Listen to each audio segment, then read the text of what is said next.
Fathers day पर बाप बना अपनी ही बेटी का कातिल। बेटी का कसूर सिर्फ इतना था कि उसे गैर जाति के युवक से इश्क हो गया था और इसी बात से खफा बेटी के बाप ने बीते रविवार की रात को उसका गला रेत कर हत्या कर दी और मौके से फरार हो गया। फिलहाल पुलिस ने हत्याकांड के महज 12 घंटे के अंदर ही आरोपी पिता को गिरफ्तार कर लिया है। वहीं पुलिस अब आगे की विधिक कार्यवाही में जुट गई है। कल 9 बजे के आसपास रात को पुलिस स्टेशन कंझावला एरिया में पीसीआर कॉल के जरिए इत्तला मिलती है कि चांदपुर गांव के खेतों में एक लड़की की डेड बॉडी पड़ी हुई है। और पूछताछ से इनिशियली पता चला हमें एक कैब थी जिसमें कुछ शख्स बैठ के आए थे और ये लड़की भी उनके साथ बैठी थी, और बाद में लोगों ने ये बताया कि उसके बाद एक शख्स को वहां से खेतों से भागते हुए देखा गया। और इसमें हमने इमीडिएटली केस रजिस्टर किया रेलिवेंट सेक्शंस में और मल्टीपल टीम्स बनाई गई, police station Begampur, police station Kanjhawala की और स्पेशल स्टाफ की।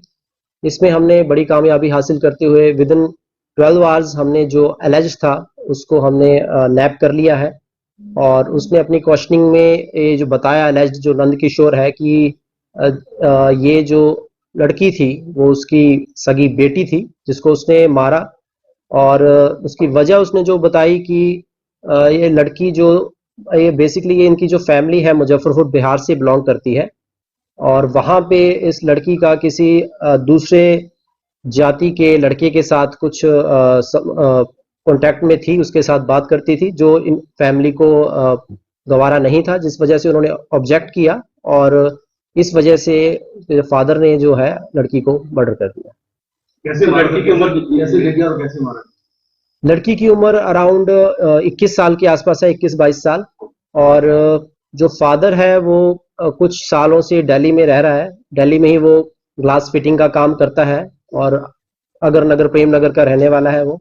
उसका एक बेटा भी है, बड़ा बेटा, वो नरेला में रहता है।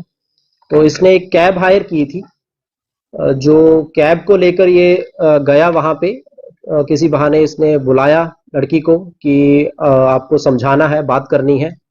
तो समझाने के नाम पे ये बोला कि हमारे घर जाके के बात करते हैं। तो फिर अकॉर्डिंगली इसने प्लान किया और रास्ते में उतर गया था कैब से ये कंझावला में। तो वहां पे इसने फील्ड्स में ले जाके उसको गला रेत कर उसकी हत्या कर दी। सर कैब कहां से हायर की और क्या कैब को अरेस्ट कर लिया गया? कैब वाला हमने डिटेन किया हुआ है और कैब को भी हमने कब्जे में ले लिया है। कैब जो की थी इसने अपने घर से ही की थी और उसके कांटेक्ट में ये पास्ट में रहे थे। एज सच उसका रोल डायरेक्टली मर्डर में अभी तक हमारी इन्वेस्टिगेशन में नहीं आया है, but it is open to investigation. कोई भी रोल आता है उसका डेफिनेटली, क्योंकि अब फर्दर इन्वेस्टिगेशन हमारी चल रही है। सर एक्यूज क्या काम करता है और ये कितने बच्चे थे और ये कौन से नंबर की लड़की थी? जो एलिज्ड नंद किशोर है इसके 3 बच्चे थे। एक बड़ा बेटा था जो नरेला में प्राइवेट एक फैक्ट्री में काम करता है, और 2 बेटियां, ये सबसे छोटी बेटी थी और एक बड़ी बेटी है और उनकी वाइफ जो है वो मुजफ्फरपुर बिहार में रहते हैं। इनिशियली हमें ये ब्लाइंड केस था बिल्कुल, तो हमें पता नहीं था लड़की की आइडेंटिटी वगैरह का। बट जैसे जैसे हमने आगे क्लूज जोड़े और पता चला कैब कौन सी थी, कैब से फिर पता चला कि कौन सी सवारी को वो कैब वाला लेकर आया था। अकॉर्डिंगली फिर जब हम उस एलिज तक पहुंचे, अकॉर्डिंगली बाद में हमें क्लियर हुआ कि इसके बच्चे थे, जिसमें एक लड़की जो थी वो 3rd नंबर वाली, ये वो लड़की थी डिजीज। हत्या को इसने अपना जो ग्लास फिटिंग का काम करता था, ये इसके पास एक पेपर कटर ये रखता ही था, तो उस पेपर कटर से इसने लड़की को उसका मर्डर किया। तो लड़की भाई को भी जानकारी थी इस मामले में? नहीं, लड़की के भाई को जानकारी के बारे में अभी इनिशियल स्टेजेस पे है इन्वेस्टिगेशन। अभी तक हमारे कोई इन्वेस्टिगेशन में ऐसी बात नहीं आई है, बट अगर कुछ आता है I will definitely update. Sir आपने बताया कि लड़की को इसके फादर ने बुलाया, क्या लड़की अपने फादर के पास रहती नहीं थी, क्या कहीं अदर जगह?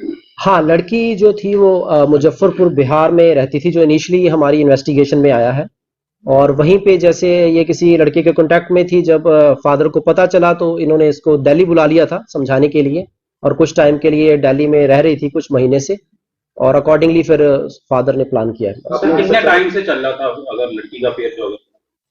एज पर इनिशियल इन्वेस्टिगेशन उन्होंने बोला है कि ये फ्यू इयर्स हो गए थे जो इनको पता चला कि किसी गांव वालों से पता चला कि कुछ कांटेक्ट है लड़की का किसी के साथ। तो बाकी हमारी पार्ट ऑफ इन्वेस्टिगेशन है, जैसी भी और सामने आती है डिटेल लड़की अपने भाई के रुकी हुई थी या अपने पिता के पास? इनिशियली तो ये अपने भाई के पास रुकी हुई थी और बाकी बीच में फादर भी मिलता रहता था इनको, जो उसने अपनी क्वेश्चनिंग में बताया। अरेस्ट जो हमने मल्टीपल टीम्स लगाई गई थी और इसकी जहाँ पे ये अगेन आई एम सेइंग कि पार्ट ऑफ इन्वेस्टिगेशन है और जब तक वो मैं सारा कुछ फाइल देख के आपको ही बता पाऊंगा कि एग्जैक्ट क्या है क्या नहीं, बट दिल्ली से ही उसको अरेस्ट किया गया है, बट वो भागने की फिराक में था, इतना मैं आपको बता सकता हूँ। सर इससे पहले कोई इसके ऊपर कोई मुकदमा वगैरह केस वगैरह? अभी तक एक्चुअली वो हम चेक कर रहे हैं, I can not comment on that. Thank you. Top story bureau के लिए दिल्ली से हेमंत कुमार की रिपोर्ट।